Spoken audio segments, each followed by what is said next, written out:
오늘의 지구촌은 불안과 위기의 연속이라고 할 수 있습니다. 2년째 계속되고 있는 우크라이나와 러시아 전쟁, 이스라엘과 하마스 전쟁, 홍해 해상 무역로를 확보하기 위한 나토와 예멘 반군의 전쟁, 중국의 대만 위협, 북한의 호전적인 광기, 기상이변과 끊임없는 대지진의 전조들, 그리고 각종 전염병은 우리 시대를 불안하고 두렵고 위기에 빠뜨리고 있으면 틀림없습니다. 이런 의미에서 우리는 종말 시대를 살고 있는 겁니다. 그러면 오늘의 성도들은 어떤 삶의 자세로 이 시대를 살아야 할 것인가? 우리는 어려운 일을 만날 때마다 하나님의 말씀인 성경에서 답을 얻어야 됩니다. 오늘 읽은 성경은 바울의 2차 선교 여행 중 데살로니가에 도착했을 때의 이야기입니다. 데살로니가에 도착한 전도자 바울과 실라와 디모데는 회당에 들어가 그리스도의 복음, 구원의 복음을 전했습니다. 그들은 밤낮으로 일하면서 복음을 전했습니다. 그 결과 많은 열매가 맺혔는데 경건한 헬라인의 큰 무리와 적지 않은 귀부인들이 예수님을 믿고 제자가 되기로 한 것입니다. 하지만 이런 복음운동을 시기하는 사탄의 추종자인 유대인들이 질투를 하고 폭동을 일으켰습니다. 교인들을 괴롭히고 전도자들을 죽이려고 찾아다녔습니다. 바울 일행은 더 이상 데살로니가에 머물지 못하고 베레아 지방으로 피신하게 됩니다. 하지만 환난 중에 놓여 있는 성도들을 생각을 하니 바울은 잠을 이루지 못합니다. 바울이 고린도에 있을 때에 데살로니가 교인들에 대한 소식을 듣게 됩니다. 그 내용은 환난 중에도 교인들이 믿음을 지키고 있고 그리고 저들이 성장하고 있다고 하는 기쁜 소식, 반가운 소식을 접하게 됩니다. 그러나 즐거운 일만 있었던 것은 아닙니다. 부정적인 소식도 들리게 되는데 교인들이 그리스도의 임박한 재림을 기대하고 현재 생활을 가볍게 여기는 이들이 등장하였다는 그런 소문을 듣습니다. 바울은 데살로니가 전서라고 하는 오늘 성경을 보내서 그리스도의 재림을 기다리는 바른 자세에 대해 들려주고 있는 말씀입니다. 이 시간 종말 시대의 성도라는 제목으로 하나님의 말씀 받고자 합니다. 불안한 시대를 사는 우리의 삶에 분명한 좌표를 정하는 그런 은혜가 우리에게 있기를 소원합니다. 종말 시대의 성도, 그들의 삶의 자세는 첫째는 주님의 재림을 대망해야 합니다. 본문 1절에 형제들아 때와 시기에 관하여는 너희에게 쓸 것이 없음은 라고 했습니다. 그리스도의 재림의 때와 시기에 대해서 바울은 더 말할 것이 없다는 말입니다. 이것은 주님의 재림의 지식이 잘못됐다는 말이 아니고 부족하다는 말이 아니고 바울이 데살로니가에 있을 때 그리스도의 재림에 대해서 충분하게 가르쳤다는 말입니다. 바울은 예수님의 재림의 때와 시기는 사람의 영역이 아니고 하나님의 주권적인 영역이라고 하는 것을 이미 가르쳤습니다. 그런데 바울이 데살로니가를 떠나자 성도들의 지나친 호기심이 발동을 해서 그리스도의 재림을 임박한 것으로 단정하게 됩니다. 그 결과 생활의 혼돈과 무질서가 일어났습니다. 생업을 포기하는 사람, 아무 일도 하지 않고 먹는 사람, 무의도시 가는 사람, 이런 극단적인 종말론자들이 데살로니가의 교회에 생겨나게 되었습니다. 그래서 바울은 본서를 통하여서 재림의 시기에 대한 지나친 호기심을 버리고 건강한 신앙인이 될 것을 권면하고 있는 겁니다. 그렇다면 주님의 재림은 어떤 것이고 어떤 자세를 가지고 살아야 되는가? 2절과 3절에 계속해서 말합니다. 주의 날이 밤에 도적같이 이를 줄을 너희 자신이 자세히 알기 때문이라. 그들이 평안하다, 안전하다 할 그때에 임신한 여자에게 해산의 고통이 이른과 같이 멸망이 갑자기 그들에게 이르리니 결코 피하지 못하리라고 했습니다. 바울은 지금 재림의 시기와 때에 대해서 말을 하면서 두 가지의 비유를 듭니다. 하나는 도적이 임함과 같이 나타날 것이다. 또 하나는 임신한 여인이 해산하는 것과 같을 것이다. 두 가지 이야기를 듭니다. 여러분, 주님의 재림은 반드시 일어나고 속히 일어날 일이라고 요한계시록 1장 1절에서 딱 시작과 더불어 이야기를 합니다. 이것은 피할 수 없는, 예수 그리스도의 재림은 피할 수 없는 사건이란 말입니다. 그런데 주님의 재림은 밤에 도둑같이 임한다고 했습니다. 사람들이 예상하지 못할 때 돌발적인 침입을 말하지요. 그때의 사람들은 평안하다 할 때입니다. 안전하다고 할 때입니다. 도둑 맞는다고 하는 것은 설마 평안하다, 안전하다 할 때 도둑을 맞지요. 주님의 재림은 예기치 않은 시간에 죄악이 깊어가는 역사의 한밤중에 일어날 것입니다. 이때 사람들은 정신을 차리지 못합니다. 마음을 다하여서 악을 행하게 됩니다. 예수님은 자신의 재림에 대해서 이미 말씀을 하셨는데 누가복음 17장 26절 후반부에 노아의 때에 된 것과 같이 인자의 때에도 그리하려라.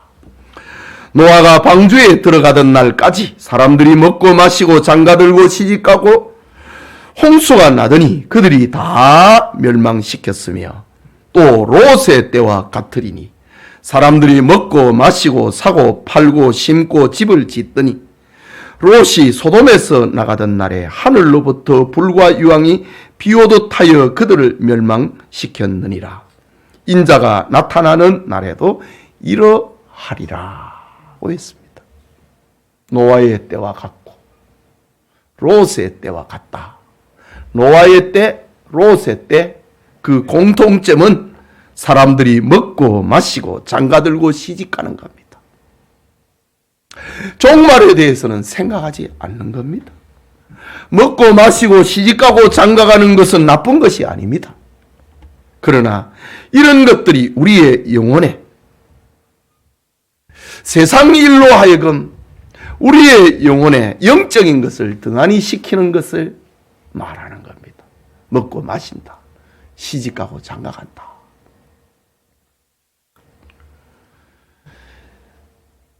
영의 일을 잊어버린다면은 먹고 마시고 시집가고 장가가고 그것은 축복이 아니고 저주가 된다는 말이지요. 계속해서 바울은 재림의 시기는 알 수 없지만은 재림은 임신한 여인에게 해산의 고통이 다가온과 같다고 했습니다. 오늘날에는 의술이 발달해가지고 아이가 출산하는 시간까지도 이렇게 다 조절을 합니다. 수술도 하기도 하고. 그러나 이 고대 사회에서는 수술을 통해서 아이를 낳는 법이 없었지요. 그러니까 애가 정확하게 언제 나올지를 모르는 겁니다. 그러나 만삭의 임산부는 진통이 다가오면은 아이가 출산할 때를 아는 겁니다. 정확한 그 시간은 모르지만 그 즈음이다. 준비해야 된다. 언제 출산할지 모르니까 몸가짐을 잘해라.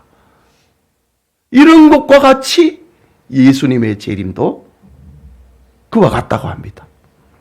우리가 사는 시대는 마치 노아의 때와 같고 롯의 때와 같은 징조들로 가득 차오르고 있습니다. 만삭에 가까운 잉태된 여인의 모습과 같습니다. 지구촌 곳곳에서 들려오는 전쟁의 소문, 기근과 전염병과 고통의 소리들, 헤아릴 수 없는 자연계의 재앙들, 서로를 용납하지 않는 잔인함과 무정함은 극에 달하고 있습니다. 절정에 달하고 있습니다. 마치 아이가 곧 나올 것만 같은 시대를 살고 있습니다. 이런 시대에 사는 성도들은 우리의 영원한 안식처는 세상이 아님을 알고 주님의 재림을 대망 크게 소망을 하는 것, 주님의 재림을 대망하면서 살아야 된다. 종말의 이야기가 여기저기서 들려올 때 겁내지 마라. 주님의 재림을 기다려라. 우리 교우들에게 깨닫는 은혜가 있기를 소원합니다. 둘째로 종말 시대의 성도는 깨어 정신을 차려야 됩니다. 6절에 계속되는 말씀입니다. 그러므로 우리는 다른 이들과 같이 자지 말고 오직 깨어 정신을 차릴지라고 했습니다. 바울의 애타는 권면입니다. 우리는 다른 이들과 같이 자지 말자라고 합니다. 여기 다른 이들이 누구냐 이거지요. 원문 성경에는 거절하는 사람들, 그리스도의 재림, 그리스도의 복음을 거절하는 불신자들을 가리키는 말입니다. 불신자들처럼 우리는 자지 말자. 불신자들이 어떻게 늘 잠만 자나요? 그렇지 않습니다. 구원의 복음을 전하고 예수님의 재림의 이야기를 하는데 불신자들은 그것을 마음에 담지를 않습니다. 그 복음을 거절합니다. 이런 모습을 가리켜서 바울은 잠자는 자와 같다 라고 표현하고 있는 겁니다. 여기에 잠이라는 말 아주 의미 깊은 말입니다. 우리가 피곤했을 때 한숨 잔다든가 밤이 되어서 잠을 잔다든가 그런 잠이 아닙니다. 여기에 나오는 잠은 코이마오라는 말인데 의학적으로는 오늘날 코마 상태를 가리킵니다. 혼수 상태지요. 코이마오라는 말에서 영어 코마가 단어가 나오지. 혼수 상태에 빠져버립니다. 복음을 전하고 재림의 이야기를 하는데 그걸 거절하는 사람들을 가리켜 바울은 저 혼수 상태에 빠진 사람과 같다. 이렇게 말합니다. 그렇다면 그리스도의 재림을 거절하는 자들의 잠, 그 혼수 상태, 코마 상태의 모습은 어떤 것인가? 첫째는 영적인 무지를 말합니다. 혼수 상태에 빠진 환자는 기쁨을 알지 못합니다. 슬픔을 모릅니다. 나누지도 못합니다. 종말의 징조들 앞에서 눈물도 없고 느낌도 없고 두려움도 없고 감각도 없는 상태, 위기의식을 전혀 갖지 못하는 상태, 그것이 바로 혼수 상태의 잠입니다. 이것이 종말 상태의, 종말 시대의 불신자들의 모습이라는 말입니다. 그런 잠을 자지 말아라. 종말의 징조들이 여기저기서 들리거든. 정신 차려라. 느껴라. 위기의식을 느껴라. 감각이 살아야 된다. 지금 저 러시아의 푸틴은 유럽을 향하여서 핵을 써갖고 문명을 소멸시키겠다고 협박을 합니다. 북한의 김정은이가 핵을 만들어갖고 동족과 세계를 위협합니다. 그런데 아무 감각 없는 자가 되지 말라 이거지. 영적 무지한 상태에 떨어져서는 안 된다.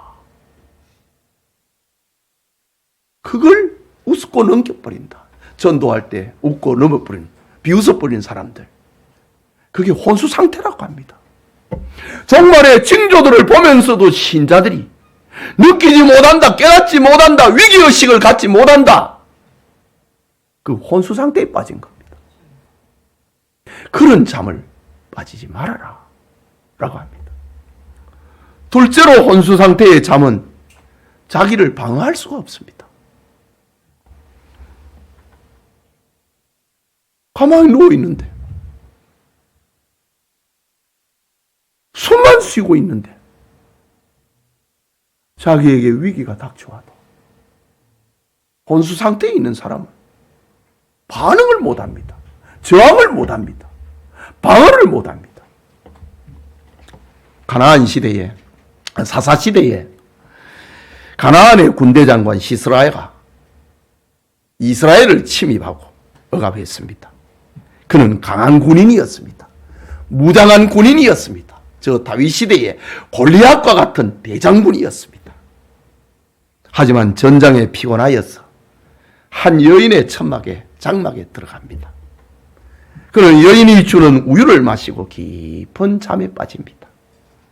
이때의 여인은 망치와 말뚝을 들고 시스라에게 가까이 갑니다. 말뚝이 그의 귀에 놓이고 여인이 망치로 말뚝을 내리치기까지 그는 알지 못했습니다. 이스라엘을 떨게 하였던 시스라가 깨어있을 때는 천하를 호령했지만 깊은 잠에 빠져 있을 때는 한 여인에 의해서 죽고 말았습니다. 깊은 잠은 자기를 방어하지 못하는 이런 상태를 말하는 겁니다. 그런 잠에 빠지지 말아라. 또 혼수 상태의 잠은 생산적인 활동을 하지 않습니다. 하지 못합니다. 잠은 내일을 위한 보역과 같은 것이지만은 혼수 상태의 잠은 어떤 생산적인 활동을 할 수 없습니다. 밭을 갈 수 없고 밭고랑의 종자를 파종할 수도 없고 구름을 관찰할 수도 추수할 수도 없습니다. 바울은 성도들에게 생산활동을 하지 못하는 이런 잠에 빠져서는 안 된다라고 합니다. 여러분, 오늘날 교인들 중에 얼마나 많은 사람들이 아니라고 하면서 이런 잠에 떨어져 있습니까? 지금도 수많은 사람이 죄악으로 죽어가고 있는데 감각이 없습니다. 느낌이 없습니다. 잠에서 깨어나지 못합니다. 무지 상태입니다. 무감각의 상태에 있습니다. 자기를 방어하지 못합니다. 훌륭한 사람이라 칭찬받고 교회에서 직분도 받았지만 종말을 알리는 전도지 한 장을 돌릴 줄을 모릅니다. 영혼을 구원하고 착한 행실에는 침묵합니다. 바울은 성도들에게 이런 잠에 빠지지 말라. 깨어 정신을 차리라 라고 합니다. 우리 교우들 깨어있는 은총이 있기를 축복합니다. 마지막으로 종말 시대의 성도는 그리스도의 군사가 되어야 됩니다. 본문 8절입니다. 우리는 낮에 속하였으니, 우리는 그리스도에게 속하였으니, 그런 표현이지요. 우리는 낮에 속하였으니 정신을 차리고, 정신 차리라고 하는 말이 지금 1절에서 지금까지 몇 번이나 나오고 있습니까? 정신 차리라, 정신 차리라. 우리는 낮에 속하였으니 정신을 차리고 믿음과 사랑의 호심경을 붙이고 구원의 소망의 투구를 쓰자라고 합니다. 데살로니가 성도들은 바울의 전도를 받던 그날부터 영적인 싸움, 전쟁 마당에 있었습니다. 그들은 박해 속에서 교인이 된 사람들입니다. 예수님을 믿는다. 그날부터 박해의 대상이 된 사람들입니다. 그들은 처음부터 순교적 각오로 그리스도인이 된 사람들입니다. 이런 사실을 잘 알고 있는 바울은 교인들에게 전쟁터에 임하는 군사처럼 정신을 차리고 그리스도의 군사가 되라고 권면합니다. 그리스도의 군사는 그러면은 어떤 복장, 어떤 자세, 어떤 정신을 가져야 할까요? 두 가지를 말합니다. 첫째는 가슴을 보호하는 호심경을 붙이라. 가슴을 보호하는 호심경을 붙이라. 성경은 믿음과 사랑의 호심경. 호심경이라는 말은 뭐라고 할까요? 방탄조끼라고 할까요? 이 가슴을 보호하는 거. 그걸 붙이라고 합니다. 그리스도인들의 영적 전쟁터에 가슴을 보호하는 호심경을 붙이는데 그 호심경을 가리켜 믿음의 호심경이라고 합니다. 믿음이라고 합니다. 믿음은 그리스도인들의 가슴을 보호하는 방탄조끼입니다. 그 믿음은 그리스도로 말미암아 자신의 죄가 용서받았다고 하는 믿음입니다. 그 믿음은 하나님의 자녀가 되었다고 하는 확신의 믿음입니다. 나는 내 죄는 용서받았다. 나는 하나님의 자녀가 됐다. 그것이 내 가슴을 보호하는 방탄조끼입니다. 그러면서 또 사랑의 믿음과 사랑의 호심경이라고 했습니다. 사랑입니다. 하나님의 은혜로 죄 용서함을 받고 하나님의 자녀가 되었으니 이제는 하나님을 사랑하고 이웃을 사랑하면서 산다. 그것이 내 가슴을 지키는 것이란 말입니다. 둘째는 머리를 보호하기 위하여 투구를 쓰라고 합니다. 안전모지요. 성도의 머리에 쓰는 투구를 가리켜 구원의 소망이라고 합니다. 여기 구원은 그리스도의 대속으로 받은 구원입니다. 내 공로, 내 의지가 아니고 그리스도의 공로로, 대속의 공로로 받은 구원입니다. 사도행전 16장 31절에는 주 예수를 믿으라. 그리하면 너와 네 집이 구원을 받으리라. 바로 그 구원을 말하는 겁니다. 믿음으로 얻은 구원입니다. 노력과 행함이 아니고 오직 믿음으로 얻은 구원입니다. 구원받았다고 하는 사실은 성도의 영원한 소망입니다. 머리를 보호하는 영원한 투구, 그것은 구원의 소망입니다. 여러분, 지금의 세상은 사탄과의 영적 전투를 하는 현장입니다. 경제 문제 때문에 또 땅을 넓히기 위하여서 전쟁이 일어나고 있지만은, 그러나 그 이면에는 영적 전쟁입니다. 요한계시록으로 가게 되면은 경제 문제로 인하여, 정치 문제로 인하여서 전쟁이 일어나지만은 마지막에는 교회를, 그리스도인들을 박멸하는 것으로 모든 이들이 합해진다. 그것이 바로 아마겟돈 전쟁이다. 종말 전쟁이다. 그렇게 말합니다. 전쟁이 경제 문제로, 땅 문제로, 이해관계 문제로, 이데올로기 문제로 전쟁이 일어났는데 마지막에는 교회 박멸이라 이지. 그리스도인들을 죽이는 것입니다. 사탄은 사악하고 교활한 방법으로 성도를 억압합니다. 때로는 협박하여 믿음을 빼앗고 때로는 광명한 천사처럼 유혹합니다. 이때 성도는 인간의 힘이 아니라 하나님께서 주시는 영적인 힘, 믿음과 사랑의 호심경, 구원의 소망의 투구를 쓰고 악의 세력을 이겨야 됩니다. 믿음과 사랑으로 자기 가슴을 지키라. 감정을 말합니다. 가슴은 감정의 상징입니다. 가슴이 따뜻하다, 가슴이 뜨겁다, 그런 사람은 감정이 참 풍성하다, 서정적인 사람이다, 그런 표현을 씁니다. 우리의 가슴을, 우리의 감정을 이 종말 시대에 어떻게 보호하고 어떻게 지킬 것인가? 믿음으로, 사랑으로 너의 감정을 보호하라. 머리는 사상의 상징입니다. 구원의 소망으로 가지고 네 머리를, 네 사상을 지키라고 합니다. 너의 정신세계를, 철학의 세계를 지키라고 합니다. 구원의 소망. 그리스도께서 재림하시면 나는 그의 나라에 들어가 영생할 것이다. 그것이 우리의 사상을, 우리의 정신세계를 보호하는 겁니다. 사랑하는 우리 성도 여러분, 죄가 저질러 놓은 것에는 너무나도 슬픈 일들이 많이 벌어집니다. 우리가 사는 세상은 한때 영광스러운 성전이었습니다. 이 세상은 성전이었습니다.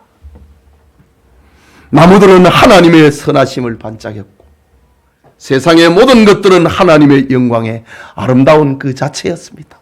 보시기에 좋았더라 라는 세계였습니다. 그러나 죄가 이 땅의 모든 상징과 모든 형상을 망가뜨리고 망쳐 놓았습니다. 역사는 흘러 언제든지 세상을 끝낼 무기가 넘치는 21세기가 되었습니다. 러시아가 핵을 쏘면은 나토에서는 가만히 있나요? 그럼 끝입니다. 그래서 쓸 수 없는 무기라고 말하고 있지 않습니까?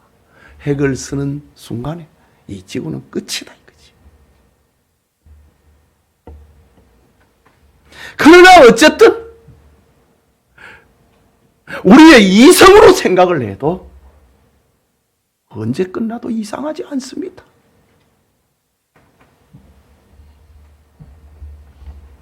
역사가 어두워질수록 캄캄한 일들이 더 많이 나타날수록 우리에게는 더 기쁘고 더 확실한 소망이 있습니다. 그것은 주님의 날, 재림의 날이 우리 앞에 다가오고 있다는 사실입니다. 이것은 예수 그리스도의 약속입니다. 갈보리의 십자가로 성립시킨 확실한 약속입니다. 이 약속을 완성시키기 위하여 주님은 재림하실 것입니다. 그분과 함께 우리는 천국에서 영원히 있을 것입니다. 성도는 그날을 기다리며 살아야 합니다. 그 날을 기다리는 사람들의 이야기 가운데 20세기 세계적인 전도자였던 D.L. 무디는 능력의 비밀을 묻는 질문에 이렇게 답합니다. 나는 수년 동안 설교할 때마다 이 설교가 끝나기 전에 그리스도가 오실 수도 있다고 생각해 왔다. 이런 자세를 가지고 설교했다고 합니다. 오늘 이 설교가 끝나기 전에 그리스도가 재림한다고 하는 이런 생각을 가지고 설교를 했으니 얼마나 간절했고 얼마나 뜨거웠고 얼마나 감동적이었고 얼마나 큰 호소력을 발휘했겠습니까? 영국의 성경 주석가인 캠벨 몰가는 나는 매일 밤 내일이 마지막일지도 모른다고 생각하며 잠이 들었다라고 합니다. 잠을 자면서 단잠을 자는데 내일은 마지막 날이 된다. 내일은 더 열심히 살아야지. 내일은 더 주님께 기쁨이 되는 삶을 살아야지. 그러면서 잠에 들었다고 했습니다. 학자요 전도자인 R.A. 토레이는 재림의 진리는 성경의 진리 중에 가장 귀중한 것이다 라고 했습니다. 그렇습니다. 성경에 수많은 보화들이 있습니다. 비유적으로 하면은 금은 보화 등 온갖 보화들이 성경에 있습니다. 그 중에 가장 큰 보화는 예수님이 재림하신다. 그 진리를 내가 얻었다. 그렇게 토레이는 말을 하면서 살았습니다. 종말 시대를 살아가는 우리는 주님의 재림을 대망하는 신앙의 사람이 되어야 됩니다. 세상은 우리의 영원한 안식처가 아니고 천국이 우리의 안식처란 말이지요. 성도는 천국을 크게 여기고 세상을 작게 봐야 됩니다. 큰 것을 생각하고 사랑으로 대해야 하는 겁니다. 주님의 자녀된 우리는 무엇에 열심을 내고 무엇을 위하여 분을 내야 되겠습니까? 그리스도의 재림은 도적같이 임한다고 했습니다. 하지만 도적을 막는다고 아무 일도 하지 않고 그 일만 할 수는 없는 것입니다. 우리는 진리를 거절하는 다른 사람들과 같이 잠을 자지 말고 정신을 차리고 깨어 있어야 됩니다. 믿음과 사랑의 호심경으로 내 감정을 보호하고 구원의 소망의 투구를 쓰고 내 사상을, 내 정신세계를 보호하면서 살아야 하는 겁니다. 영천의 모든 교우들이 하나님이 주신 이 봄의 계절에 그리스도의 재림을 소망하고 정신을 차리고 그리스도의 군사가 되어 영적 전투 현장에서 승리하는 능력의 사람이 다 되기를 축복합니다. 우리 말씀을 생각하고 기도합시다. 우리는 종말 시대를 살고 있습니다. 수많은 징조들로 넘쳐납니다. 너무 많은 징조들 앞에서 우리는 감각 없는 자가 돼서는 안 됩니다. 느낌 없는 자가 돼서는 안 됩니다. 언제 터져도 이상하지 않는, 언제 세상이 끝나버려도 이상하지 않는 그런 상식 세계에 우리는 살고 있습니다. 이때에 우리가 어떻게 살아야 할 것인가? 그리스도의 재림을 대망한다.